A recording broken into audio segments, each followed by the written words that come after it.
Hello everyone, welcome to road to defence. I am Payal Chaurasia और आज मैं आपको पढ़ाने वाली हूँ कौन सा topic, a directory rules France. तो अगर हम सबसे पहले हमारी जो पिछली वीडियो में हमने जो पढ़ा, अगर उसका रिकैप लें तो हमने क्या देखा। जो फ्रांस में था, फ्रांस में मोनार्क को हटा के, राजा को हटा के रिपब्लिक हो गया था फ्रांस। रिपब्लिक क्या होता है? Republic is the form of government where the people elect the government. जो लोग होते हैं वो गवर्नमेंट को इलेक्ट करते हैं और वहाँ पे एक पर्सन होता है जो पूरे कंट्री को रिप्रेजेंट करता है। और हमने देखा वो कौन सा पर्सन था जो पूरी कंट्री को रिप्रेजेंट करता है, वो था मैक्सिमिलियन रोबेस्पियर। मैक्सिमिलियन रोबेस्पियर जो था वो जैकोबिन क्लब से बिलोंग करता था। जैकोबिन क्लब की मैंने आपको सारी डिटेल पिछली वीडियो में दे दी थी। और हमने फिर ये देखा जो मैक्सिमिलियन रोबेस्पियर था वो इक्वालिटी तो लाना चाहता था, पर उसने इक्वालिटी इम्पोज करी, पर एक्सेस इम्पोज कर दी, कुछ ज़्यादा ही कर दी कि सभी लोग जो है ब्रेड वो एक ही टाइप के खाएंगे। वेजेस और सैलरी सबकी फिक्स कर दी, प्राइसेस फिक्स कर दिए। एक दूसरे को लाइक जैसे नॉर्मल लोग बातचीत करते थे मैडम और सर बोल के, तो वहाँ पे सिटॉइन और सिटॉइनी करके बोल दिया कि फीमेल के लिए मेल के लिए सिटॉइन, फीमेल के लिए सिटॉइनी। ऐसे मतलब इम्पोज तो करी इक्वालिटी, कुछ एक्सेस इम्पोज कर दी उसने। इक्वालिटी करके कुछ ज़्यादा इक्वालिटी इम्पोज कर दी।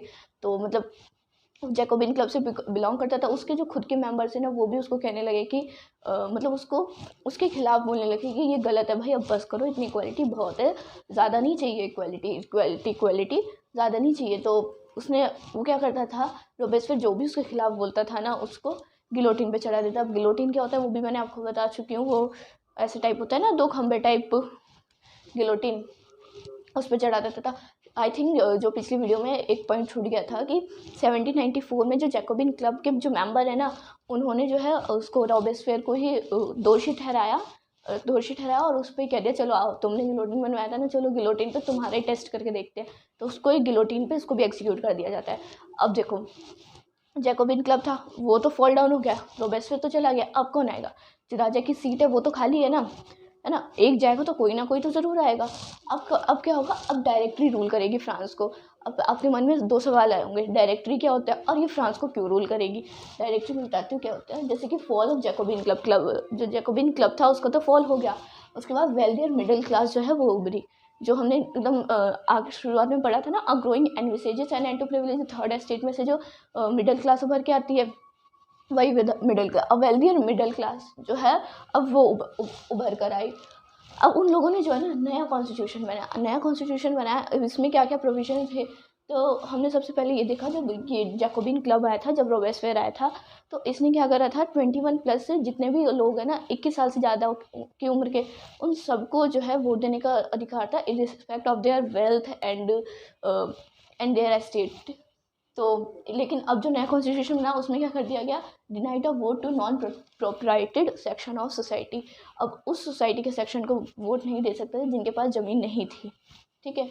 It provided two elected legislative councils. जैसे कि हमने शुरू में देखा था नेशनल असेंबली बनी थी, उसके बाद जब रिपब्लिक हुआ तो उसको कन्वेंशन का नाम दिया। अब उसको लेजिस्लेचर का भी नाम दिया, नेशनल असेंबली को ही उसके बाद कन्वेंशन का नाम दिया।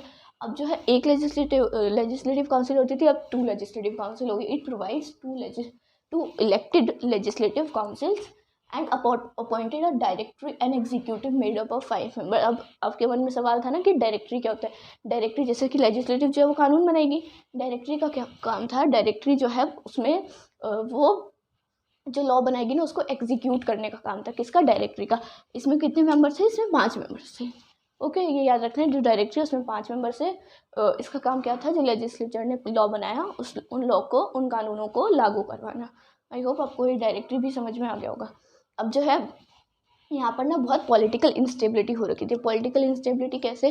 अब तो देखो, सबसे पहले 2 इलेक्टेड लेजिस्लेटिव काउंसिल, ये दोनों आपस में भिड़ते रहते थे।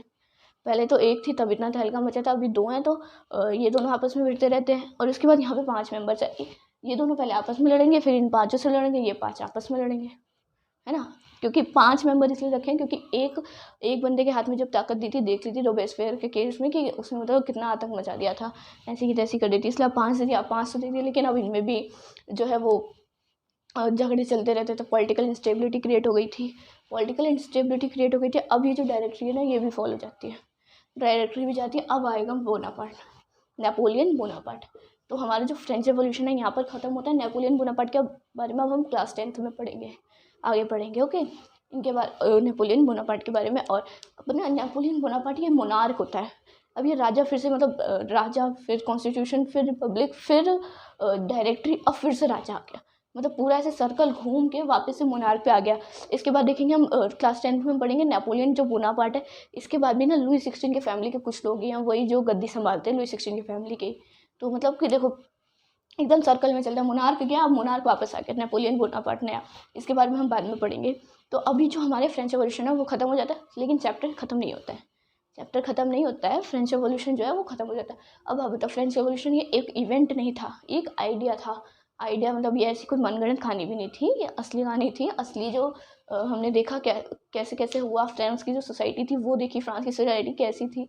लुई 16 था, उसके बाद उस चीज़ से हमें सबसे पहले ये बताओ क्या सीखने को मिलता है, क्या हमें क्या पता चलता है। इतना सब कुछ ताम तमोड़ा जो भी हुआ इस सबसे क्या पता चलता है, हमें पता चलता है through all this changes in the form of government the ideas of freedom, Azad freedom के आइडियाज़ आए, of equality before the law end of fraternity. The fraternity remained inspiring ideas that motivated political movement in France and the reset of the Europe in following century। Okay, तो ऐसे जो है freedom की, equality before law के नए नए ideas सामने आए, जो आगे लोगों ने विरोध किया होगा राजा के खिलाफ। वो लोग इन सभी चीज़ों से वो इंस्पायर हुए, इन सभी चीज़ों से।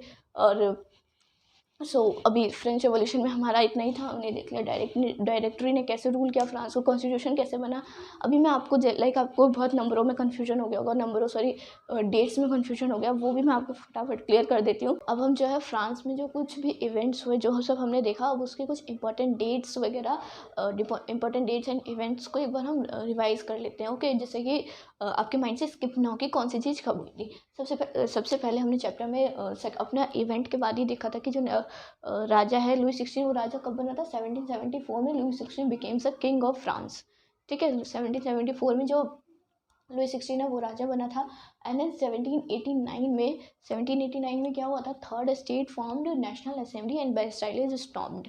14 जुलाई 1789 का इवेंट याद करो। उसके बाद से हमारा जो फ्रांस में जो है वो रेवोल्यूशन स्टार्ट हो गए थे। 1789 में ही जो है बेस्टाइल इज स्टॉर्म, बेस्टाइल जो था उस पर हमला किया गया था। बेस्टाइल फोर्ट जो था, प्रिजन जो था, उस पर हमला किया गया था।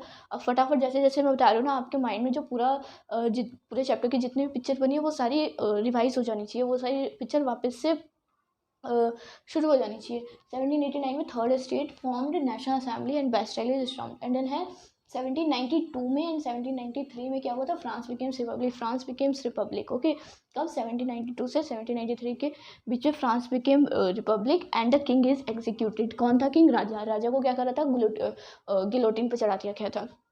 अब इसके बाद 1793 से 1794 तक कौन आता है, रोबेस्पियर, मैक्सिमिलियन रोबेस्पियर आता है। अब वो मैक्सिमिलियन रोबेस्पियर क्या क्या करता है वो मैं आपको इससे पिछली वाली वीडियो में और इस वीडियो में भी बता चुकी हूँ।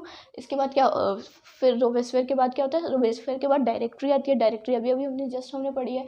एंड देन हमने देखा जो डायरेक्टरी है उसमें भी जो नया कॉन्स्टिट्यूशन बनता है ना, उसमें बहुत झगड़े वगैरह चल रहे होते हैं, बहुत मतलब आपस में बस यही होता है एक दूसरे को मारो। तो उसके बाद अब 1804 में जो है नेपोलियन बोनापार्ट जो होता है ना, Napoleon Bonaparte, he became the emperor of the France. अब वापस से जैसे हमने मोनार्क को हटा के इतनी सारी चीज़ें देखी, वापस से जो है राजा आ जाता है, वापस से मोनार्क का शासन आ जाता है, वापस से राजा का शासन आ जाता है। तो अभी हमारा जो फ्रेंच रेवोल्यूशन खत्म हो चुका है। चैप्टर ख़त्म नहीं हुआ है, अभी आगे की जो हमारी यहाँ तक की स्टोरी थी, जो हमारी कहानी थी, पिक्चर थी, वो पिक्चर ख़त्म हो चुकी है। अब हम आगे देखें, डिड वुमेन, सबसे पहला टॉपिक है हमारा, did women have a revolution. Women जो थी क्या उन्होंने भी रेवोल्यूशन में हिस्सा लिया था? रिवॉल्यूशन में वुमेन्स ने भी हिस्सा लिया था, बहुत बढ़ चढ़ के हिस्सा लिया था। अब उनका क्या रोल था, उनके लिए क्या क्या करा गया, क्योंकि हमने अभी तक पूरे चैप्टर में जितने भी बात करी, हमने मेंस की करी, हमने मेल की करी। एंड अब हम देखेंगे जो वुमेन्स थी उनका क्या पार्ट है, did women have a revolution. उसके बाद हम टॉपिक देखेंगे द अबॉलिशन ऑफ स्लेवरी, जो स्लेवरी वगैरह मैं आपको उसी टॉपिक में बताऊंगी। ठीक है, अब इसके आगे हमारे 3 छोटे टॉपिक और है, 3 छोटी वीडियोज़ में हम अपना जो पूरा चैप्टर है पैक करेंगे, ख़त्म करेंगे। सो इसी के साथ थैंक यू वेरी मच।